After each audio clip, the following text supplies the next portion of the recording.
I'm Michael Reese. And I'm Woods Davis. And this is the Digital President Podcast. We've cracked the code for generating customers online for every business model. In fact, we wrote the book on it. We've built multiple multi-million-dollar businesses in as little as 90 days. And the one truth that we discovered is the best business model is doing what you love and living your life by strategy. You truly can follow your passion and create the life of your dreams, as long as you have the right strategy. If you're a real estate agent and you'd like to learn how you can partner with us to help you implement our strategies and systems in your business so you can make a lot more money and have a lot more time freedom, all without ever paying us a penny or giving up a percentage of your commission, go to partnershipdetails.com and schedule a call with us today. While it's fresh in your mind, go to partnershipdetails.com. Now on to the podcast. All right, so today there's been a lot of talk, a lot of rumors going around what's going on in the market. What we're going to do is we're going to talk about Zillow's business model and why it's really under question right now and how it relates to the EXP business model, what the differences are, and ultimately who's winning. Value, value, value, value. That's what it's all about. If you haven't read the Digital President book, then you probably are not familiar with the term the value exchange, which is built on the principle of the value net. And today what we're going to talk about is really business models. Business models supersede strategy. My name is Michael Reese, and I'm your host, and I'm with your co-host, Mr. Woods Davis. How you doing, brother? Man, doing great. This is interesting times that we live in. I mean, there's a lot of change in the market right now. A lot of people talking about what's going on with Zillow, and excited to hash it all out today. Yeah, and the question here really becomes, having the discussion. I believe our discussions prior to doing the podcast are probably more valuable than the podcast. But just to give you guys a little backstory, we dropped a video about Zillow. I want to say Zillow specifically why it's on our radar is because of the iBuyer programs. Over the last couple years, we've been really known to bring up how is an iBuyer going to be successful in a market that they've never seen. And we're with Woods, with your background, doing 5,000 short sales in, the real rough period of the market, and understanding through business myself on how you have to pivot. You see these businesses, and you have businesses that are dedicated, that are trying to get more of the value net. And let me give you a little context there. The value net is all of the places really a company and their customer. For example, if you have a customer and they're a home buyer, the value net for a company that services that customer might be moving, might be title, might be mortgage. So it depends on who your customer is, right? Who is your customer and what is the value net? What are all the other things really on their credit card statement? What are they paying for? Where are they exchanging money for value? And companies like Zillow, they start by having a specific business model. And I think in the beginning, just call a spade a spade. They initially were monetizing their platform through not having all of the value net captured. They didn't start out with mortgage. They didn't start out with buying homes. One of their primary income streams in the very beginning, founded in 2005, technically launched somewhere in 2006. But one of the things that they did in the beginning and early on their platform was it was very, very, very easy model, right? Like they monetized advertisers, people, builders, other third-party mortgage companies, people who wanted to advertise on their website that weren't putting their hands into the pie in which they were going after at that time, which was the agent's marketing dollar.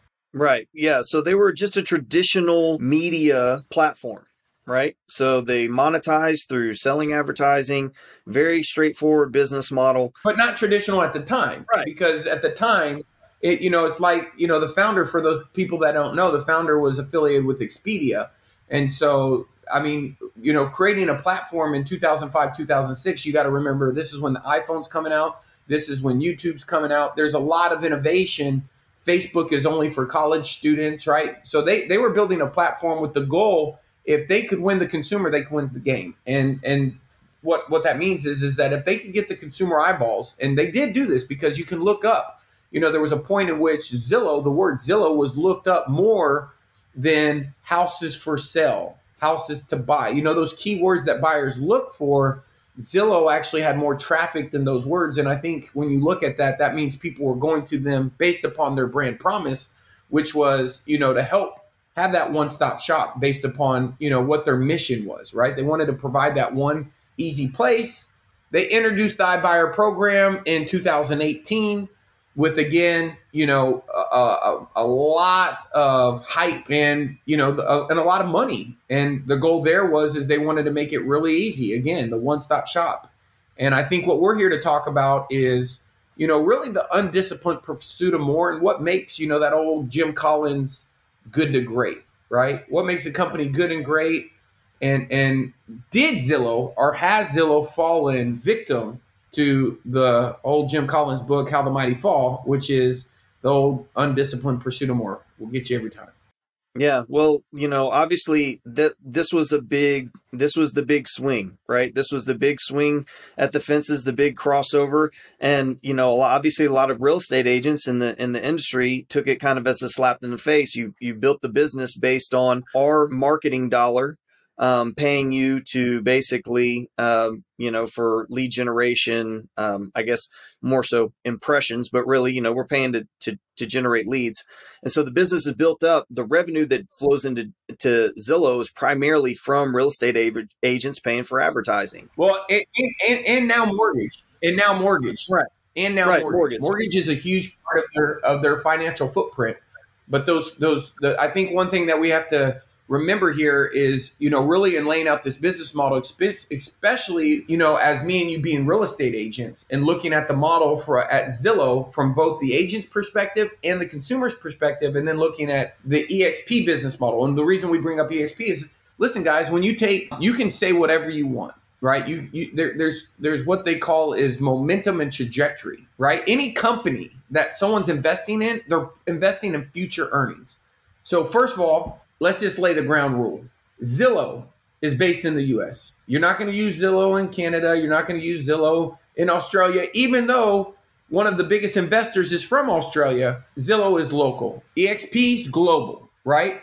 Zillow, it's really uncertain because they really talk out the side of their mouth. They say they're advocates for the agent, but then their territories are limited, and usually the best Zillow pickings, if you will, are only available for the top producers, which I'm an advocate for the top producer. I think there's going to be a Darwinian thinning of the herd. I think that there's going to be the top person and the low person. But Zillow, again, they have a brand promise, and you got to understand if their customer is the agent, then they just can't sell a lead. If they sell, think about this. In the real estate business, when you sell a lead to somebody, you're not a customer advocate because you do not care if somebody calls that lead. You do not care if that lead gets the information that what you care about is if that agent buys another territory, increases their ad spend.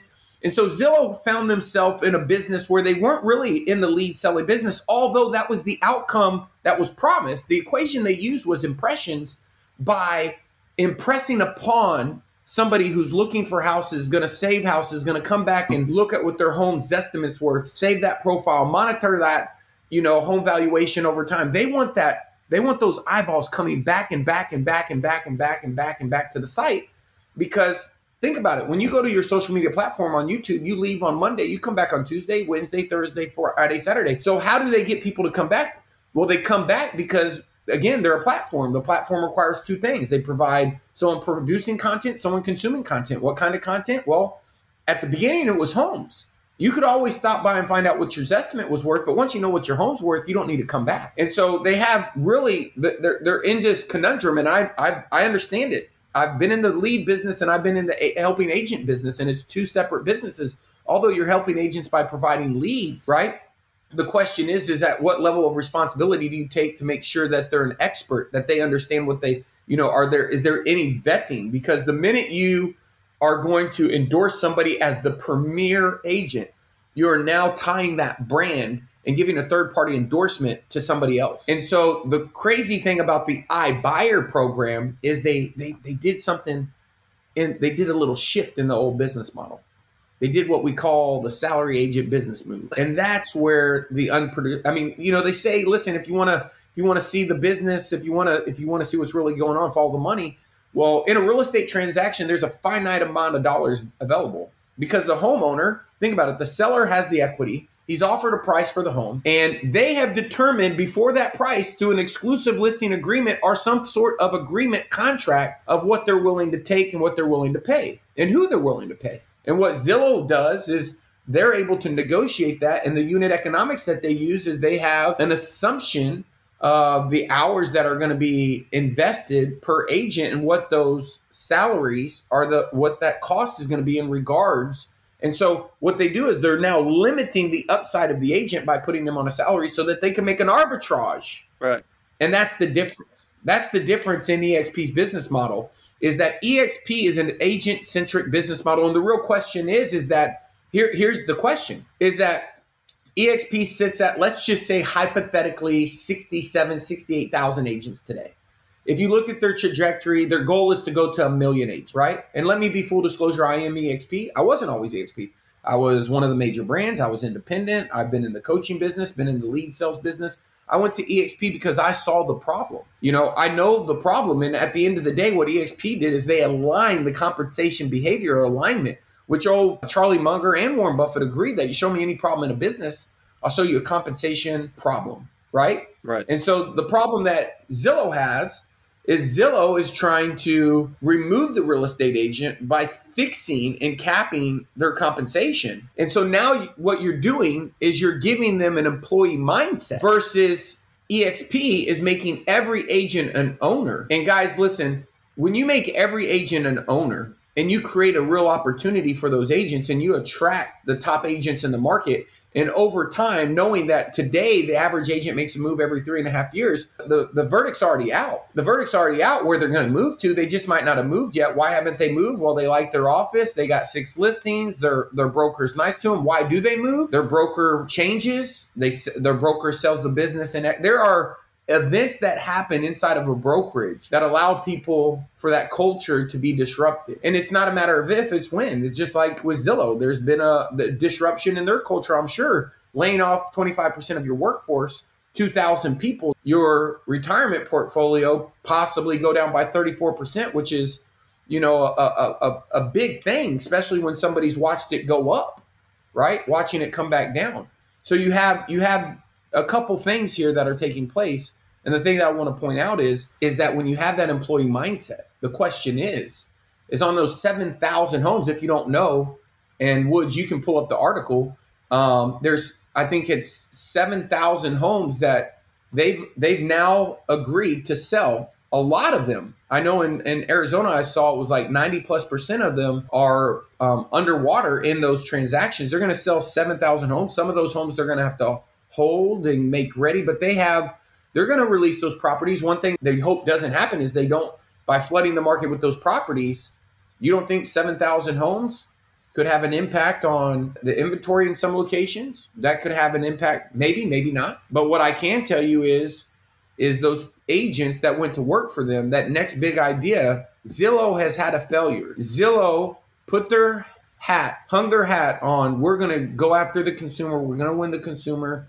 Now they're going to lose $500 million. They're going to lay off 2,000 employees. And internally, and the current CEO himself on CNBC internally said, are there people out there that are saying, I told you so? I guarantee you, just like anything, just like a marriage where you make a decision and it doesn't work out and your spouse says, I told you so. But if it would have worked out, what would they have said? I mean, I'm sure the CEO has done a lot of great things, but Warren Buffett says it takes a decade to create a reputation and, a second to destroy one. So now you have this executive board who has stock that's down 34%. Some of them probably didn't vote or think it was a good idea. Some of them are like, so you now have friction at the top, and that makes you a little bit less trigger. It makes you more trigger sensitive. So I don't know that we'll see any magic rabbits being pulled out of any hats in 2022, 2023. I think they're going to lose a year. And the question is what do they really have? They have a consumer facing brand. Well, what's that mean? Well, they have a website that all the people go to look at a home, but it's only USA based. What if a company builds a brokerage where everybody's owners, builds a brokerage to 1 million agents globally that's never been done before, and is able to use that collective unified compensation alignment to offer impressions, certifications, levels of maybe a brand promise, maybe an express offer, right? And what if somebody is able to do that and go back and get the consumer? Now the brokerage has done the thing that Zillow's done, because they have 1 million agents. Does 1 million agents, if you add up all of their websites and all of the ad spend that they're giving to Zillow, if they had another place to deploy that capital, plus the traffic that they're getting from their property show brochures, their billboards, their television, if there was a way for somebody to, because listen, Elon Musk said, if you want to build $1 billion company, all you got to do is organize people to create value in the marketplace. What if EXP can organize its people to be aligned, to align all that traffic, align those marketing dollars, those resources to create a consumer-facing brand, and they're global. I mean, one of the things about Zillow is it's no different than an IDX website, is that for Zillow, right, the IDX website, the barrier to get into entry was you had to go to all these decentralized MLSs that were run and operated based upon, let's say there's 10,000 of them. I wonder how many there are, but let's say there's 10,000 MLSs. They all have different rules, different costs, different technology, different interfaces. In order for the real estate agent to win, somebody had to go map all those MLSs in order to make and do it in a profitable way. In order for the real estate agent to go from the direct response website to being able to actually offer selection and even try to compete. But that's been done.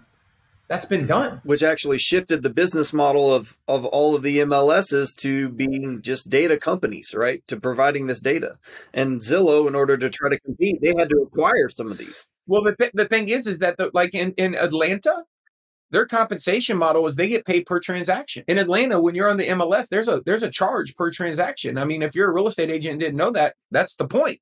The point is that every single market is different, and somebody had to organize that. That's what Zillow did, and they monetized with the consumer facing by saying, hey, it's not going to be your website, it's going to be ours, but we're going to endorse you. And in the beginning, those were considered bad leads. But when someone goes to Zillow in June and they're ready to buy in November, the agent that was the premier agent in September and October might have decided to stop paying their bill.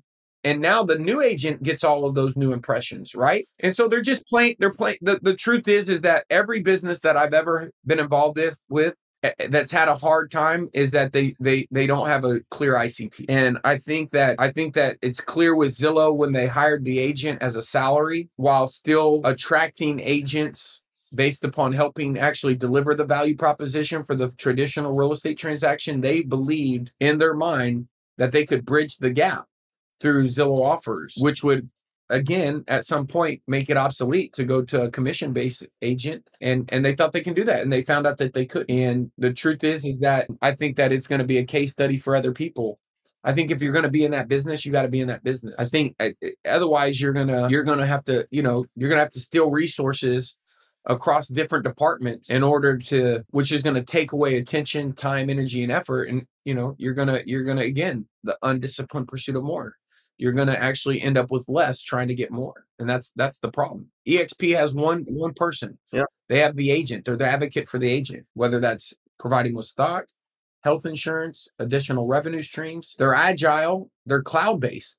So what they do is, how do they make their arbitrage? They lower expenses, right? They lower expenses. They remove unnecessary expenses in order to create their value, right? Versus minimalizing the agent and going after their dollars. They didn't go after the agent's dollars. They went after the expenses that the agents were paying and showed them that you could operate without those expenses. Now, here's the facts. Let's say fact number one. Fact number one is when people saw EXP, they saw a virtual world. Who wants to do a virtual world? Go Google right now in YouTube, metaverse. Facebook changed their name in the entire direction of the company. If you go look at metaverse, go look at Gary Vee's recent podcast done in metaverse with his avatar, talking about how it's brilliant. And it looks when people saw EXP, they saw these avatars. They saw this metaverse. They saw these collisions. They saw a vision of the future. I literally watched 2 YouTube channels today, and they said, listen, metaverse is going to be bigger than the blockchain, bigger than the internet. People don't understand it. Just like people who just got into NFTs when they first heard about it 18 months ago. that are learning about it now, guys, they own the technology. EXP owns the technology. They are already operating in the virtual space, which is this metaverse. I don't know what it takes in order to cross over from EXP world into the metaverse, or to build an EXP campus in the metaverse, which all the agents are already accustomed to being a part of.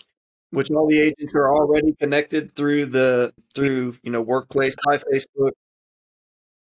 Undisciplined pursuit of more. It's not an undisciplined. You're not pursuing more if you created a virtual place brokerage where every agent has an avatar because they're wanting to leverage the future of technology, and your foundation is built in that. And now Facebook just changed to that. And they were saying that people won't use search like they use search. I mean, if you look at all of the disruption that they're projecting out, and go look at Roadblocks. My kids are on Roadblocks every day, every single day. So it's not now, it's just a matter of time. Over time, kids are going to be familiar with their avatar. Their avatar is going to be, their friends are going to recognize them by their avatar. And it's not going to be anything or abnormal for them to be in that world and buy things. My kids come to me every single day. My kid brought me a $100 Apple gift card trying to buy Roadblocks. I gave away Roadbucks to a kid for his birthday this Saturday. Bucks that he can go spend in the game. Guys, if you don't see it, that's fine. But if you want to understand the difference of a business model, one is actually true disruption,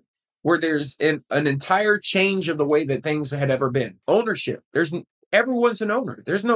That's change, right? Having a salary agent is not disruptive. Having a salaried agent is trying to capture dollars to make your business model profitable. Taking agents who don't have great health insurance options and introducing Clearwater, introducing the ability for them to earn stock, introducing the ability for them to transition to other markets, be able to operate as if they've opened up just operate like you would normally operate. If you're an independent broker, you want to open another office, you have to go to that other office and incur a lot of more expenses. If you're within a franchise, each office is independently owned. If you go to another state, new office, that's a different office owned by someone else, different economics. You can operate anywhere in the world. I mean, obviously, if you have a license and you're able to transact real estate in that market and you want to do that, you can be with one brokerage and do it in all markets for the same economic return. So for me, or maybe it would be economic model, but for me, I think that's where, if you look at Zillow, right? If you look at Zillow, they're really having a hard time. They're having a hard time growing without the agent. They need the agent, and the same agent that's funding them, when they put them and took them out of the trade, like, listen, think about it. They created opportunity for a few. You can't buy every single zip code there's a few, there's a finite amount, right? And they dictate who gets those and who keeps those. So they're not in the business of creating opportunity. At EXP, any agent can get their license. They can be in business. They can take advantage of the stock. They can earn stock. They can go get training. They can grow their business. And again, the question is, are you betting against the mass majority, or the one? I would choose to bet what's going to create more value in the marketplace. And having a consumer facing brand, MySpace's clients were people who were wanting to get on social media. They dominated the game when it came to social media. Here comes Facebook. Facebook dominated. Here comes Instagram. YouTube. There's other ways. And what I think you're going to see is this big, huge ship slow down, and that's just going to create space. And look at a year while they're continuing EXP is just going to continue to grow, and they're going to grow because 300,000 people are going to get licensed. Those 300,000 people are going to have to find out where they're going to hang their hat. A bunch of people are going to get out of the business, no pun intended, like Zillow, but out of real estate, because it didn't work out. It wasn't profitable. They said in NAR, 80% of transactions are going to be done by people who get licensed over the next 36 months. So you're going to have this new income, this new incoming agent isn't going to be able to buy a territory because it's already sold. They're going to go to EXP, and what are they going to need? They're going to need leads. They're going to need training. They're going to want opportunity. They're going to training. Did I say training? They're going to need training. They're going to need more training, which is, I think at the end of the day, I think if I was placing my bet, I'm not betting against Open Door, right? I'm not betting against Open Door, but I feel like that's Open Door's business. And it's one segment of the market. They're clear with their they're clear with their value proposition. They're going to, continue to make offers to that small segment of the market, and there's always going to be people that are open to that offer. But then there's going to be people that, that are going to continue to want to, sell with a real estate agent, have a real estate agent guide them through the process, and ultimately to, sell for the most amount of money as possible. This is what happens. And I'll just share this, this is what happens when an iBuyer platform makes offers above an investor range. When you go outside of an investor tolerance, you can't continue to do that and lose money forever. And to be quite honest, I'm shocked that Zillow's pulling the plug this soon in the process. Now, again, they did lose $550 million, and they're going to have to lay off 25% of their staff because of this. Zillow's out of the iBuyer business. It looks like for good, at least for now. This model only works when you're literally functioning as an institutional investor in a market versus a consumer-facing brand just trying to gain market share and being willing to do that at a loss, because ultimately the numbers don't work out, and this is what happens.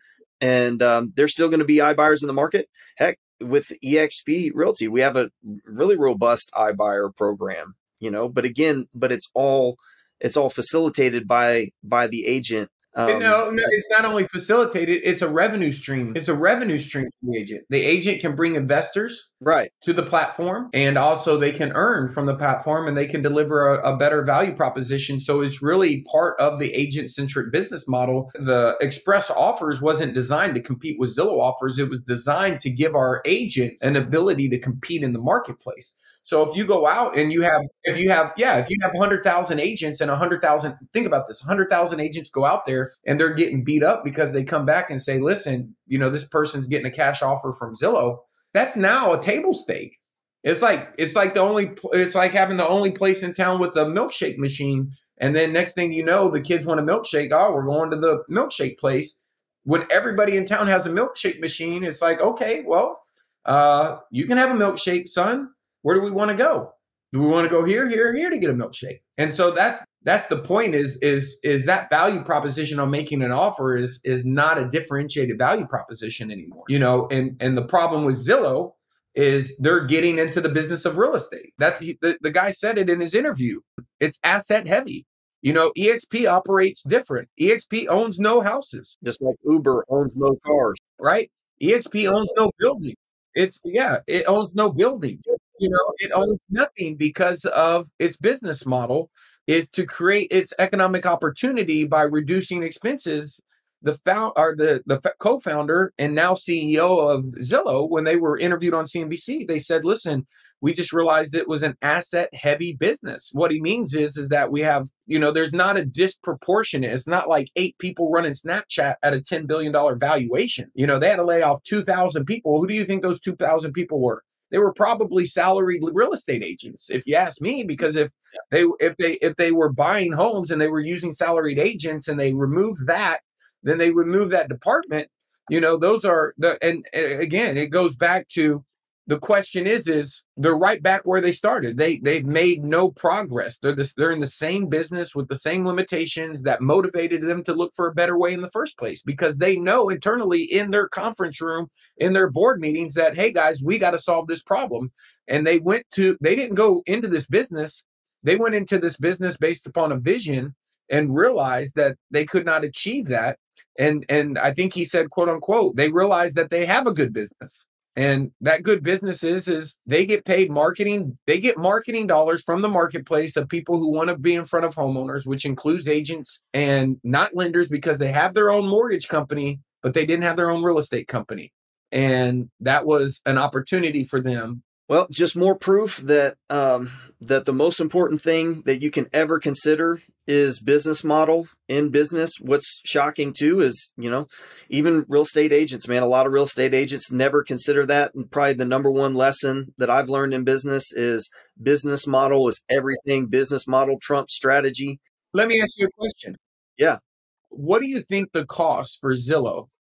You think Zillow could have got into Canada for $500 million? expanding their current business. Could have got into Canada for, oh yeah, could have expanded into those markets. Absolutely. Could they have started to expand their consumer facing brand in these different countries? They could have done with that same time, energy, and effort. I think the takeaway is in business, it's not about doing, first of all, it's business model, like you were saying, especially when you're in business. It's like being a real estate agent. Let me give you an example. With real estate, and I'm just giving you an example. Let me give you the progression of being a real estate agent. You're a real estate agent. Now you sell homes. Now you sell a lot of homes and you're working with a lot of buyers, and you don't want to work with buyers. So you start a team, not because you don't want to work with them, but you want to now be more selective with your time and get a bigger return. So you get leveraged income with the team. But you're probably at a brokerage where you're paying something. That something goes from a big percentage down to a little percentage as you start to do volume. But that little percentage for me ended up being $250,000. You're paying $400, $500 for the small office. Next thing you know, you're like, hey, I can get a big office for my whole team. So you go independent. That was the old model. That progression of that top producer, they were forced out of the business. They were forced to go independent and then now take on all of the responsibilities. No, at EXP, the evolution is that person. Well, what happens when you go independent? Well, when you go independent, you got to take over the responsibility of being the broker. For the opportunity of being the broker, you can now play by your own rules. You can set your own business model. You have complete autonomy there. What EXP did was based upon the transaction, the trajectory of the real estate agent. Like me, when I got into real estate, I had 22 agents on my team. Those agents were productive agents because they had more hands-on training, more mentorship, more coaching. Because I was giving them my dollars, which were my leads, I had a vested interest to make sure that they performed. I already learned the game. Now I'm teaching them the game at a higher level of what's working versus a one size fits all, just go bang on doors and do the normal training of throwing people at it, throwing time at it. And so the broker gives back the agent their dollars through caps, which now they can invest and make the arbitrage with people on teams. And if you're a franchise, doesn't matter because everyone pays a royalty. So now you're increasing agent count with a royalty. Hey, that's great. EXP is different. There's, first of all, no incentive, real incentive. Here's what's going to happen. I promise you this. People are going to fight to compete. I promise you, you mark my words. I've said it. This is the 5th time. The top people in the game who are being disrupted by the EXP business model are going to continue to be disrupted. They're going to continue to lose agents. Their margins are going to get harder. They're going to have that overhead. Don't let any shifts in the market happen. And in order for them to stay in business, they're going to have to go to the public markets to get income. And, I would say that in the next 6 months, I predict you're going to see some really big brands. If they're not already public, go public. They're going to make promises. And once they go public and make promises, and this is just me, I think in a perfect world, it wasn't a good idea to short Tesla because of their innovation and where they were going. But when you're in the public market, people make money going up and down. Look at AMC, look at all of these companies, and you got to report what you're actually doing, right? And so for some of these companies that are losing, that now are not private and are public and report those numbers, it could work against them. Because now it's a what's a better investment, right? And, would you rather have, and this is just my question, if you're trying to use stock and ownership as your incentive, would you want to have 1,000 shares of MySpace or Facebook or Metaverse? And do you want 1,000 coins of Polkadot or Ethereum or Bitcoin, right? Once you enter that public domain and let people vote, you might not like who they vote for. And that could actually just be the spiral of, again, playing that last card, that whole game theory of where you went to change the game and you just delayed the inevitable. And the reason why you did it the way you did it is because you had limitations in your business model, meaning you were handcuffed. I think the reason EXP's agile, right? Collaboration. They're an advocate for the agent. They're creating more. They're organized people to create more value in the marketplace, and they're in the business of creating opportunity, not for the early ones, not for the person in El Paso, Texas, in 2003 that just so happened to be the person who got the rights to that territory. No, it's for the guy our gal who's getting into real estate in El Paso, Texas. They have every opportunity and the same opportunity as the guy getting into real estate in Tulsa, Oklahoma. if they go out there, they work hard, they perform, they go through the trainings and learn how to grow their business, how to create additional revenue streams, how to recruit to their team, how to then share that opportunity with other agents in their marketplace. If they do those functions of their business, they're going to be compensated for it. And I think that ultimately, I think the old saying is there's no such thing as money. Money is just the score of value. And right now, it looks like Zillow has lost a lot of money by not focusing on creating value. Right now, I would give the winner to EXP as the value creator as of today. You know, that can change anytime. And if you've been thinking about EXP, if you're interested in EXP, you know, we do partner with people on the EXP platform. We help them take advantage of everything that, you know, that we've done over the years through, you know, coaching some of the top teams in North America, growing some of the top real estate businesses, generating hundreds of thousands of leads, doing all kinds of different marketing, you know, and really helping agents grow their business and take advantage of every piece of this platform. We do partner with agents on that. And so if you guys are interested in that, you can definitely check out partnershipdetails.com and get access to that information there. Absolutely. Well, as always, listen, you want to make sure that you have the right business model and you want to make sure you have the right strategy. The best life to live is a life by strategy.